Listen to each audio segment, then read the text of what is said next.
Amém? Abra lá a palavra de Deus então. 2 Crônicas.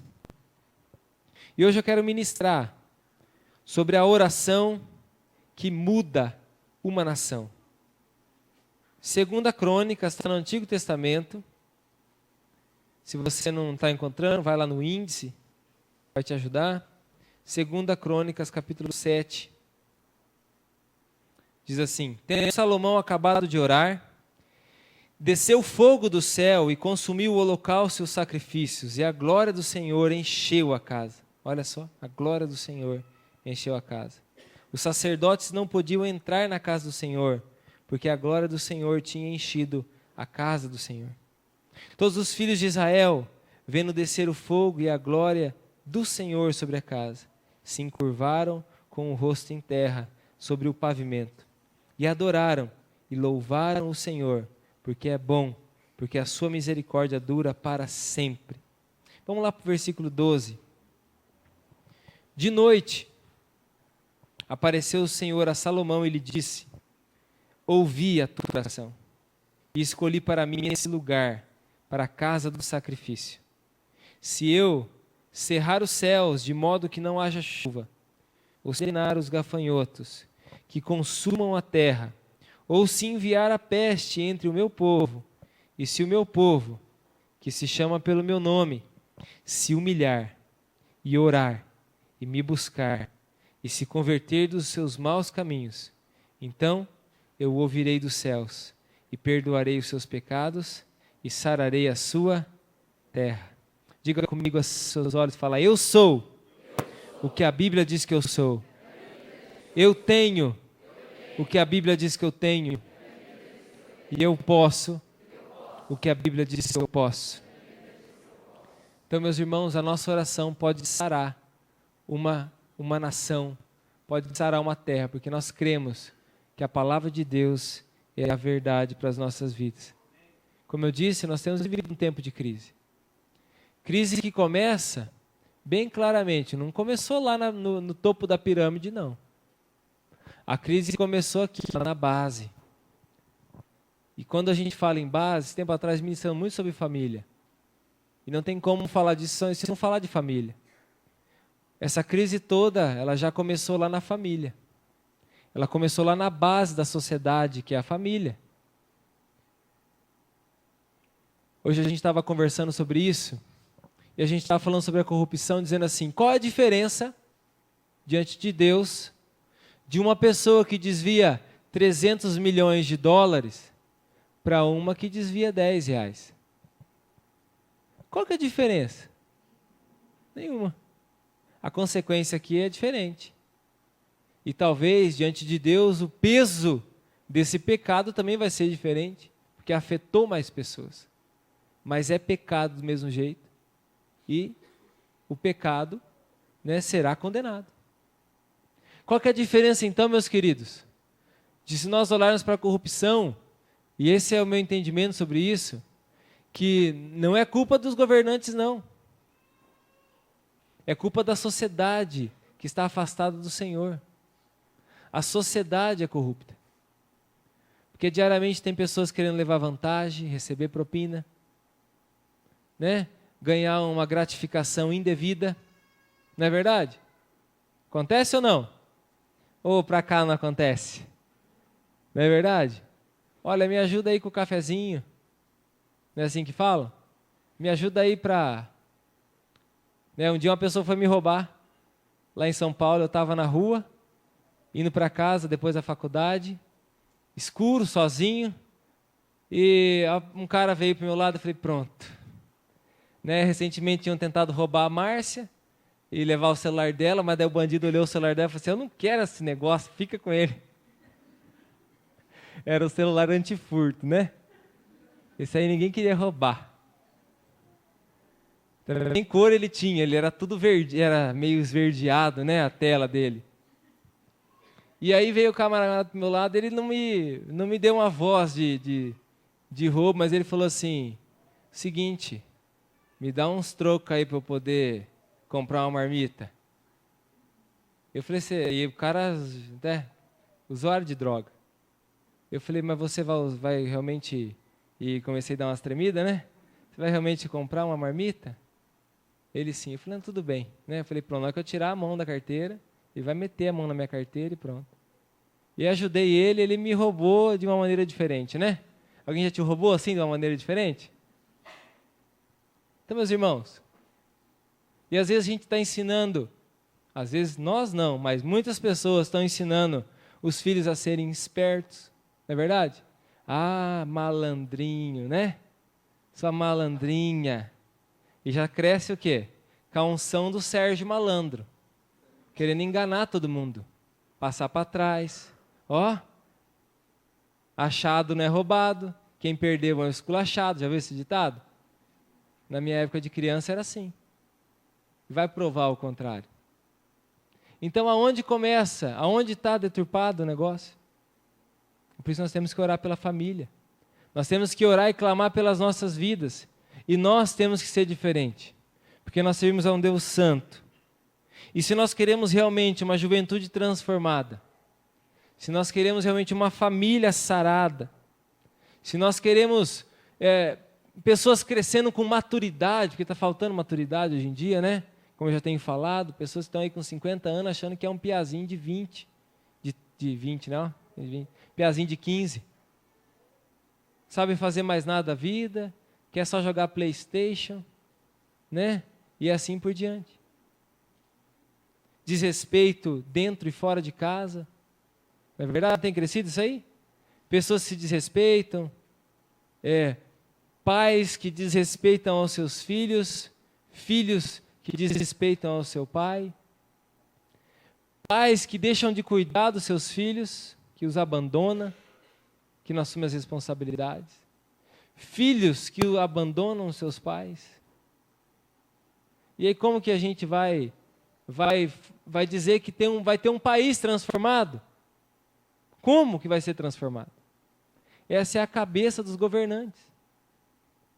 A cabeça dos governantes está assim, marcada pelo pecado, marcada pela corrupção. Você quer mudar o país? Você quer que as coisas mudem ou não? Então você vai olhar para dentro de você, você vai falar assim, então eu preciso mudar. Quando você começa a dizer sim para o que é certo e não para o que é errado. 2 Timóteo, capítulo 3. Esse texto foi escrito há praticamente 2000 anos atrás, mas revelado pelo Espírito Santo. Olha o que ele diz para a nossa sociedade hoje. Paulo está dizendo para Timóteo, sabe porém isso, nos últimos dias sobrevirão tempos difíceis, pois os homens serão egoístas. Tem pessoas egoístas hoje ou não? Não, né? Quase nada. Avarentos, jactanciosos, arrogantes, blasfemadores, desobedientes aos pais, ingratos, irreverentes, desafeiçoados. Olha o versículo 3. Em uma versão mais na linguagem de hoje, fala assim, sem amor pela família, nessa parte, desafeiçoados, fala, sem amor pela família, ou sem amor uns pelos outros. Olha que coisa profunda. Implacáveis, caluniadores, sem domínio de si, cruéis, inimigos do bem, traidores, atrevidos, enfatuados, mais amigos dos prazeres do que amigos de Deus, tendo forma de piedade, negando-lhe, entretanto, o poder, foge também desses. Olha só, pessoas que são egoístas, avarentas. Eu quero destacar 3 só aqui, egoísmo.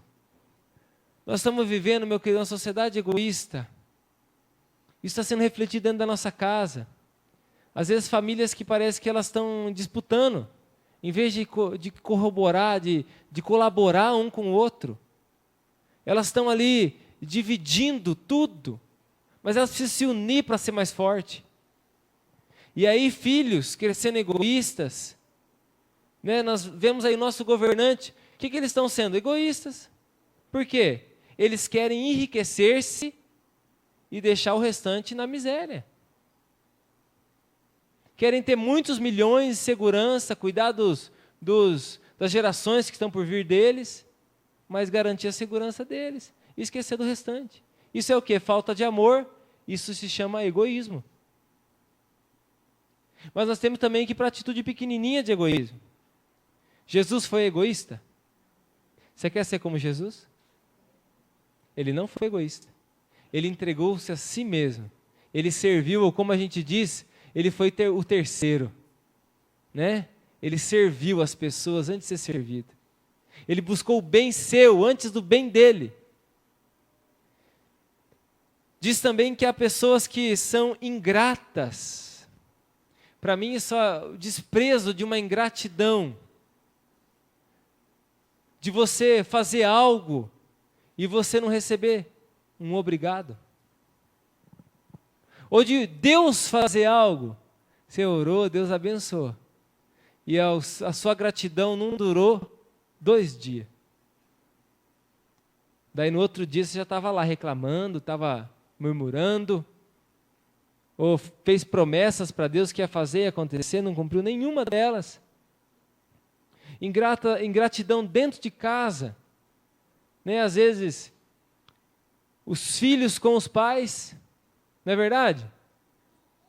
Você vê os pequenininhos como dá trabalho, tem que ficar no colo. Samuelzinho hoje está que está.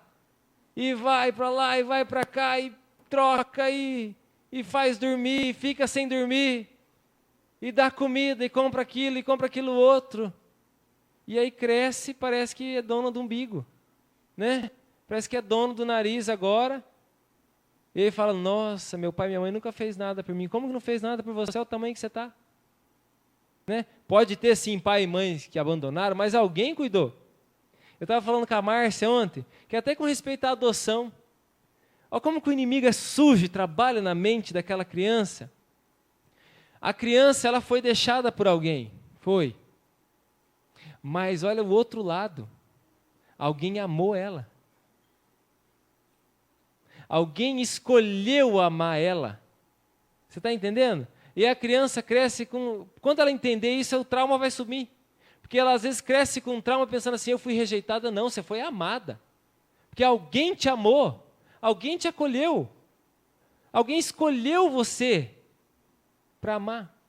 Aí cresce e depois a pior tristeza às vezes é quando joga ainda na cara do pai e da mãe. Que não, você não é meu pai, não é minha mãe. Como que não é? Ingratidão. E até de pais com filhos, né? Pessoas que estão em relacionamentos, em questões de trabalho, em amizades. Isso tudo, meu querido, nós precisamos ser pessoas gratas diante de Deus. Amar as nossas famílias, honrar quem deve ser honrado. A pessoa mais velha, a pessoa que nós devemos respeito. Eu tenho um peso no meu coração, falando sobre a desonra, que eu não sei porquê, quando eu era pequenininho, eu não sei o motivo, não sei na verdade. Eu tinha minhas 2 vós, e uma das minhas vós era mãe da minha mãe, eu tinha uma certa implicância com ela, eu não sei o motivo. E eu não conhecia Deus, não tinha ninguém para me falar isso aí, eu apanhava por causa disso, e enfim, né, tentavam me ajudar, mas enfim, né, eu perdi tanta coisa. Eu perdi porque a minha avó vinha e falava assim para mim, filho, deixa eu contar um caos para você. E eu me lembro disso, eu falava, que caos, vó? Não quero saber de caos, não. E depois minha avó faleceu, eu era ainda adolescente. E nem me convertido eu tinha ainda. E hoje eu penso, meu Deus, eu não sei nada da minha avó. Eu não sei história nenhuma da minha família. Eu desrespeitei ela, desonrei ela. Aí eu tentei recuperar com a outra avó, né? Minha outra avó é viva ainda. E aí cada vez que eu vou na minha cidade, eu passo lá e vó, conta uns causos para mim aí. Conta umas histórias. Quero saber da minha família. Conta umas histórias da senhora. Isso é honra. Não é verdade? Honra. Honrar pai e mãe, honrar o próprio filho que você está cuidando ali com amor. Honrar a esposa, honrar o esposo. Honrar quem? nosso Deus, acima de todas as coisas. Então, o apóstolo Paulo está falando de pessoas que são aí, que desonram. Maldade. E aí entra a corrupção, aí entra a ganância. E a Bíblia diz, se o meu povo, Deus falou assim, eu escolhi você, olha só, Deus falou assim, você. Ele escolheu você para ele habitar. Não é? Onde é o templo do Espírito Santo? É você. Ele escolheu você para habitar. A glória dele, ele vai derramar sobre a sua vida. Aqui derramou sobre um templo, a gente leu em 2 Crônicas. Mas agora vai derramar sobre a sua vida. E aí diz assim, eu ouvi a tua oração. Eu ouvi a tua oração. E aí se você errar, se você falhar, se você cometer algum desses pecados, for cruel, for mais amigo dos prazeres do que amigo de Deus, se você for egoísta, for avarento, tem um caminho. Se o meu povo, Deus diz, o meu povo significa a exclusividade, o lugar que ele habita. Se você que é exclusivo de Deus, se humilhar, olha só. Meus irmãos, eu queria ter minha avó hoje, e eu de todo o coração, com o entendimento que eu tenho hoje, eu me humilharia, eu com certeza, eu só de lembrar, me dói o coração. Eu me humilharia na presença dela e pediria perdão. E agora, meus queridos, se a gente erra, se de repente não tem alguém para a gente pedir o perdão, já não existe mais, nós vamos se humilhar diante de quem? Da mão de Deus. E até mais, se humilhar diante das pessoas também, se for preciso. Porque a Bíblia diz em Tiago 4:10, que humilhado será, aquele que se humilha será exaltado. O mundo diz diferente, mas a palavra de Deus que diz quem eu sou, o que eu sou, ela diz isso. E é isso que acontece. Se humilhar diante de Deus, reconhecer, se colocar por vontade própria em submissão a Deus. Escolher servir. Escolher Deus, o Senhor é superior a mim. E até escolher o irmão e falar assim, irmão, você é superior a mim. Não quer dizer que ele é mais inteligente ou mais capacitado, mas você se coloca como superior. Meu irmão, você é uma bênção. Eu quero te servir. Me perdoa no que eu errei. Traduzindo na linguagem de hoje, né? O que significa aí se humilhar? Na linguagem de hoje, na versão da mulherada, conhece ou não? Diz assim, descer do salto. Se o meu povo, se essas mulheres que se chamam pelo meu nome descer do salto, né? Significa assim, sai dessa posição aí de vou enfrentar tudo. Desce do salto. Tem a versão dos homens também. Deixar de ser teimoso, cabeça dura e duro de coração. Não é isso aí que é a acusação contra os homens? Teimoso, cabeça dura e duro de coração. Você achar demais, dono da razão. É verdade, os homens sempre levam essa acusação, parece ser sempre dono da razão. Então, se humilha. Coloca a esposa então na razão. Coloca outra pessoa na razão. E orar. E me buscar. É o que a gente está propondo, oração. Todo dia, você não é obrigado a orar todo dia. Eu vou orar todo dia. E se eu precisar passar uma madrugada orando, eu vou orar. Eu vou buscar, eu vou ter meu tempo sozinho com Deus todo dia. Porque ai de mim, se eu deixar de orar pelos meus irmãos. Assim disse o profeta Samuel. Ai de mim, se eu deixar de orar, pecando contra o Senhor. Sabia que é pecado deixar de orar? Procura esse versículo na Bíblia. Pecado deixar de orar. Ai de mim, Samuel falou assim, se eu deixar de orar, pecando contra o Senhor. Participando, meu querido, orando, crendo. Você quer transformação na sua vida? Não tem outro segredo. Não tem, nós podemos ter o óleo de unção de tudo quanto é lugar para derramar na sua vida, te molhar inteiro. Mas se você não orar, não vai mudar. Se você não se converter buscando a Deus, se converter dos seus maus caminhos. Nós tacamos pedra em todo mundo, mas a gente esquece de olhar para nós. Jesus um dia falou assim, olha, esquece o ciscozinho que está no olho do teu irmão, olha para a trave que está no seu. Não é mais fácil a gente olhar para dos outros? É verdade, meu amado, a gente tem essa facilidade. Não sei se é um dom, né? O que é? Mas nós temos essa facilidade. Mas o Senhor se chama para uma conversão genuína, verdadeira, na presença do Senhor. Se converter é uma decisão pessoal. É uma escolha sua. É uma escolha sua de vida. E você escolhe não ter pena mais do seu pecado e começa a querer mudar os seus hábitos. Sabe o que é conversão? Mudar os hábitos. Qual que era o seu hábito? Se afastava de Deus. Agora muda. Quero terminar dizendo para você. Esses dias a gente aprendeu, por exemplo, a experiência da mesa. Quem estava aqui nesse culto? O hábito de muita gente é comer sentado assistindo televisão. E hoje em dia você fica com raiva ainda, porque dá indigestão. Tanto que você assiste televisão dá problema. A gente desafiou, senta ao redor da mesa e começa a comer em família. Conversa em família. Passa um tempo com a família.